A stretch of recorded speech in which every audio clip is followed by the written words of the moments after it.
வாங்க, இந்த விளக்கத்துல நாம பார்க்க போறது ஒரு வியப்பான வரலாறு. தமிழக கிராமங்கள்ல வணங்கப்படும் பேச்சியம்மன் பத்தி தான் தெரிஞ்சுக்க போறோம். குழந்தைங்களை காக்கும் தெய்வமா அவங்க ஏன் போற்றப்படுறாங்கன்னு தெரியுமா? நெஞ்சை உருக்கும் அந்த தியாக கதையை இப்போ கேட்போம். பேச்சுனா என்ன?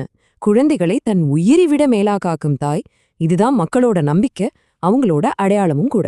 ஊர்ல கொடிய நோய் பரவினப்போ தூங்காம குழந்தைகளை காப்பாத்தின அந்த பெண் கடைசியா அதே நோய்க்கு தன் உயிரையே கொடுத்தாங்க.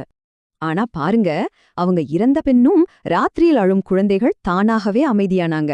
ஊர்ல நோய்களும் மாயமா குறையத் தொடங்குச்சு. இந்த தியாகத்தை பார்த்த ஊர் பெரியவர்கள் இவங்க சாதாரண பெண் இல்ல, தெய்வமா வந்த அம்மா அப்படின்னு கொண்டாடினாங்க. அதன் பிறகு மக்கள் அவங்களோட தெய்வீகத்தை உணர்ந்து தனியா ஒரு கோவில் கட்டி பேச்சியம்மன்னு முடிசூட்டி வழிபட தொடங்குனாங்க. குழந்தை பாக்கியம், கர்ப்பிணிகளுக்கு பாதுகாப்பு, தீய சக்திகளை அழிக்கிறதுன்னு இன்னைக்கும் உங்க பல வழிகள்ல அருள் பாழிச்சிட்டு வராங்க. இன்னைக்கும் மக்கள் பால் அபிஷேகம், பொங்கல், மாவிளக்கு, தேங்கான்னு பல பாரம்பரிய படையல்களை வச்சு அவங்கள அன்போட வழிபடுறாங்க.